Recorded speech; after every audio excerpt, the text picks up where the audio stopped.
Hello, welcome to today's video. Today we're going to take a little look at what's been going on with Jenni Swayne over in Gwent, an update as to...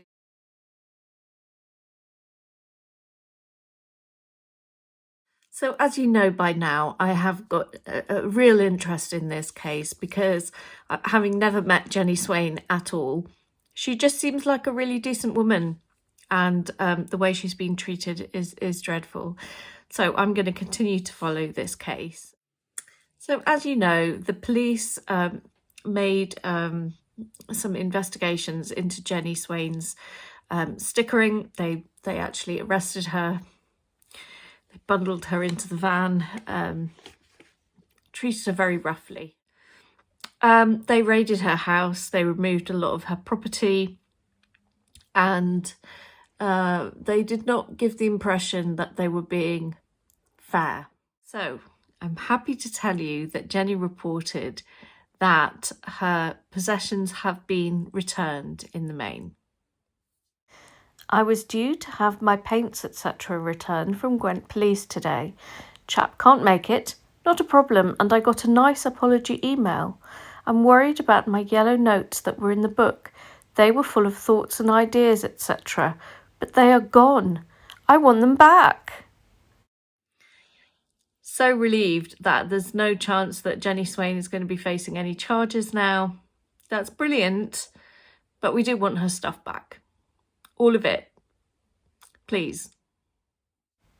2 publications taken from my home by Gwent Police. There are at least a dozen yellow notes I took on transgender children. The police are denying taking these. I have 2 witnesses to the fact it was full of notes, one who returned it and my sister Kay. The thing that's concerning is that the personal notes that she had, which were taken when she was reading various feminist material, including the book that was famously removed by the police, the one by Heather Brunskill Evans and Michelle Moore about the transgender child, and also her notes on lesbians at Ground Zero.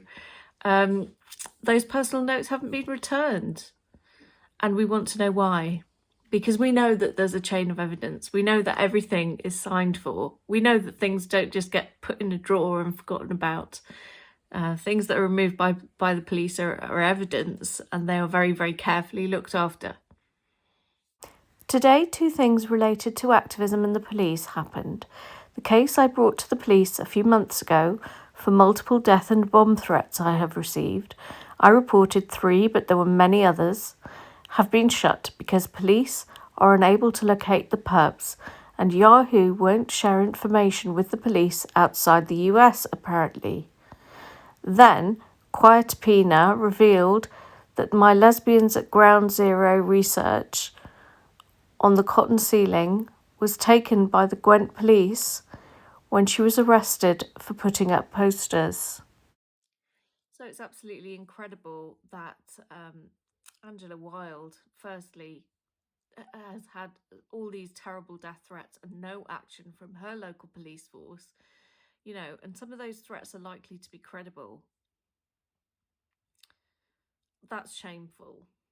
That's absolutely shameful. Secondly, to hear that your the material that is generated by someone reading your research is removed by police and not returned, because it's like, I don't know, the equivalent of reading some kind of manual for terrorism or something. I don't even know, you know, reading about lesbians' views about how it's very difficult for lesbians in the context of sexual harassment, even in dating apps and lesbian bars, and goodness knows there's nowhere to go to escape these men. It's not okay. It's not okay. Gwent police have got a misogyny problem.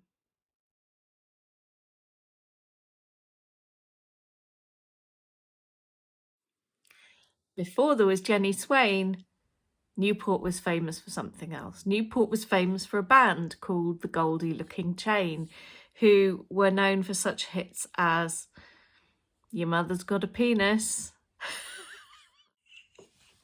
and other very comical. Honestly, if you have Apple Music or Spotify or something, look them up because they are a treat. A real blast from the past for me. I actually spent a morning listening to them, and I don't think I can share the songs with my children yet, but they are really good, really funny. So, Goldie Lookin Chain, very famous for coming from Newport. Her even shouted out to their neighbourhood in their songs. They seem like a really nice bunch of lads, the kind of bunch of lads that, you know, in the 90s and the noughties would be a right laugh to hang out with. I wonder what they're doing now. They're probably all fat dads, aren't they, around the barbecue?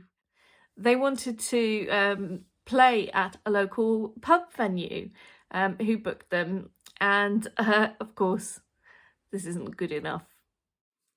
So the pub landlord, a woman called Dabb, who said some dreadful things when women were protesting in Newport, and she actually shut her pub so that women wouldn't go in there for a drink when they'd finished protesting. And she also said all sorts of untrue things publicly about Jenni Swayne, and very much took the side of the narrative being promoted by the local trans activists, is now being publicly denounced because she booked the Goldie Lookin Chain to come and play in her pub. LePub in Newport, who once advised women to not bother using its business because of their views on sex-based rights, have been attacked by TRAs for booking legendary local band Goldie Lookin Chain, who once released a song called Your Mother's Got a Penis. You cannot cancel a pub in Newport for booking the Goldie Lookin Chain. It's a guarantee, like the bar is going to be filled. Of course she's going to book them.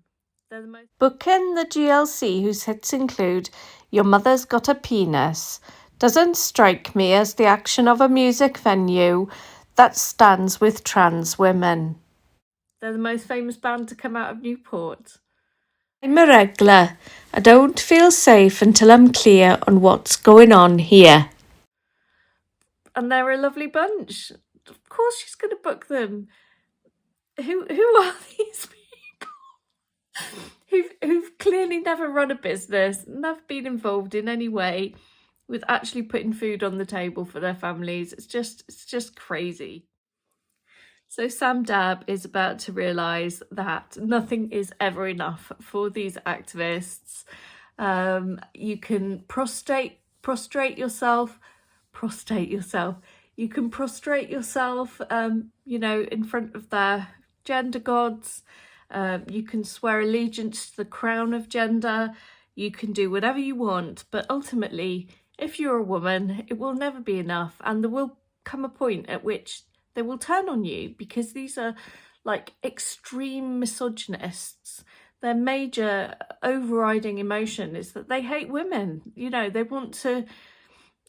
hate women and they want to demonstrate that hate. And one way they're doing it is by walking around trying to impersonate us. But another way they're doing it is by harassing women. And they will continue to harass women. You know, we don't want to share space with men where we have to be protected from men. It's because we know that the exact kind of men that want to invade those spaces are the men that we need protecting from. They are the dangerous men. They hate women. They hate women. And at some point you'll realise that they hate women and that you're a woman. And you will then realise that you have to ally yourself with women. The only way we're going to win this is by women fighting it. And it's still, you know, really upsetting to know how many young women argue against their own rights, argue against their own mothers, argue against their own aunties, because, you know, when you're young, you feel like you've got the answers. Sam Dabb, you're running a business, you're a grown woman, you've really got no excuse. I really hope that you realise that we're your sisters, actually. Come join us. We've got cake.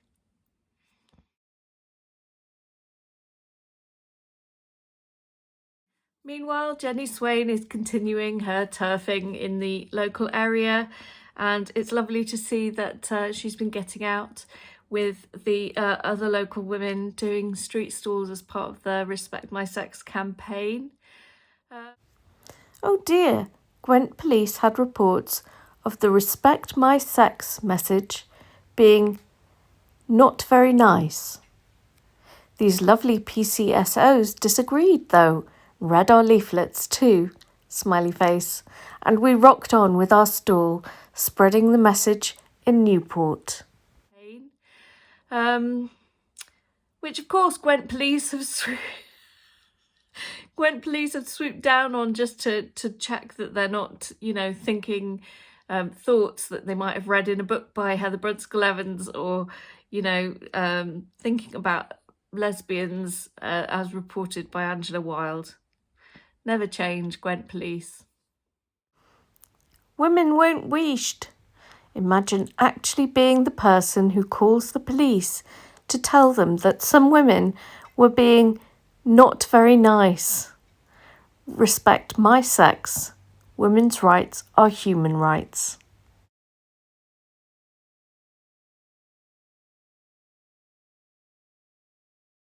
We even have a guest appearance by our old friend Nico Cardiff, who tweeted a load of baloney about the women doing their street stall.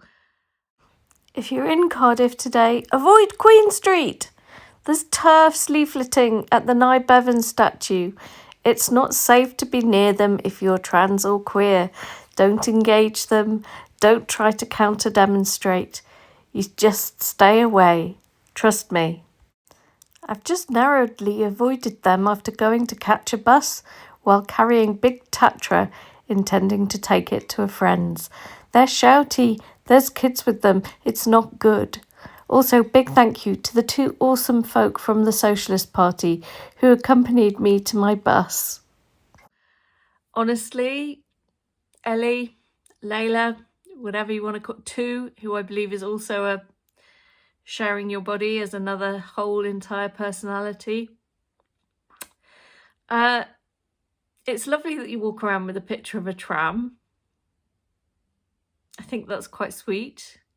A picture of a tram that you drew 5 years ago and you're carrying it around. That's lovely. Let women get... Nico, just stay away. Also, Nico sits on a bench near the stall.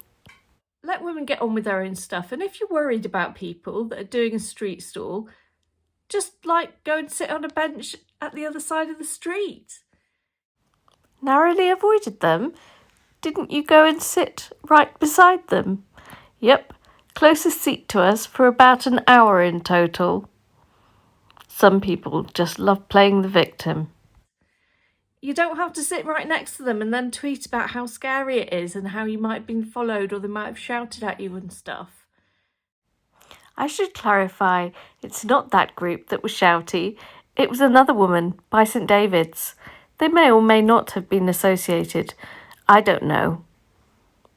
It's like, I do have a girlfriend, honest, but she goes to another school. You wouldn't know her. Because they really ignored you completely, didn't they? And that's what you could, even though you were standing there with a picture of a bloody tram, a great big pastel picture of a tram, and they still didn't make any attempt to engage you. Maybe you're just not that much of a feature in their lives. Maybe they've just got other things to think about. So you go on and get on with doing your thing.